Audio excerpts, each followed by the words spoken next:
गीता एक गरीब लड़की है। वह बिन माँ बाप की बेटी है, इसलिए उसकी सास और उसका पति उसे ज्यादा कुछ नहीं कहता। गीता के घर में गीता की ही चलती थी। वो जो कहती थी उसकी सास और उसका पति बिना कुछ कहे मान लेता था, क्योंकि वह एक बिन माँ बाप की बेटी थी और उसने शादी से पहले बहुत दुख दर्द सहा था। गीता घर का कोई काम नहीं करती थी। उसके घर का सारा काम उसका पति और उसकी सास करती थी और कुछ काम उसकी बेटी भी करती थी। गीता तो रोज अपना पर्स लेकर बाहर घूमने चली जाती थी। गीता को कोई कहता भी नहीं था कि वह इस तरह रोज बाहर न जाए या घर का काम करे। घर का काम उसका पति और उसकी सास कर लेती थी। लेकिन एक दिन उसके पति को उसकी सास ने कहा कि बेटा, गीता को ना रोको टोको, तो उसको समझाओ कि इस तरह रोज बाहर जाना सही नहीं होगा। हाँ, वो बाहर जा सकती है, पर वो अगर कभी कभार जाए तो ठीक है, लेकिन अगर वो इस तरह रोज बाहर जाएगी तो हमारे समाज के लोग क्या कहेंगे।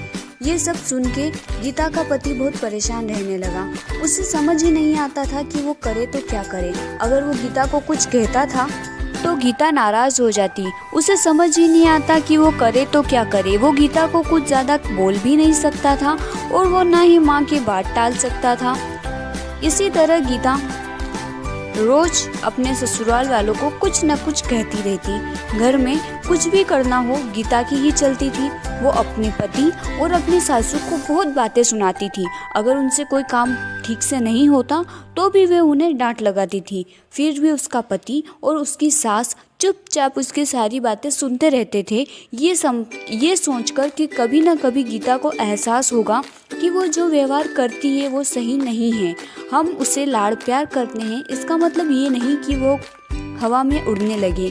पर ये बात कभी उसके ससुर ने और उसके पति ने उसके मुंह पर नहीं कही। उन्हें सिर्फ इसी बात का विश्वास था कि कभी न कभी उसे इस चीज का एहसास होगा। एक दिन ऐसे ही गीता अपनी सहेली रश्मि से मिलने जाती है। वो दोनों काफी दिनों के बाद मिलती है। रश्मि उसको सारी बातें बताती है कि कैसे उसकी सासू उस पर अत्याचार करती है और उसका पति भी उसकी सास की मदद करता है, उसे कुछ नहीं कहता। उसकी सास उसके पति को उसके खिलाफ भड़काती भी रहती है। वो चाहे कितना भी काम कर ले, कितनी भी अच्छी तरीके से घर की सारी साफ सफाई करे, सारा काम करे, फिर भी उसकी सासू उसमें नोकझोंक निकाली देती थी और उसका पति भी उसकी माँ का साथ देता था। जब ये बात रश्मि ने गीता को बताई तो गीता को एहसास हुआ कि वो तो अपने पति और अपने सासू के साथ इतना बुरा व्यवहार करती है, घर का कोई काम नहीं करती, फिर भी उसकी सासू और उसका पति उसे कुछ नहीं कहता। वो उन्हें बार बार छोटी छोटी चीज़ों के लिए हजारों बातें सुनाती है, फिर भी उसके सासू ने उसे कभी नहीं डांटा।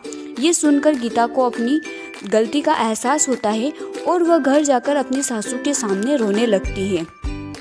उन्हें सब बात बताती है कि उसे उसकी गलती का एहसास हो गया है कि उसने कितना गलत किया।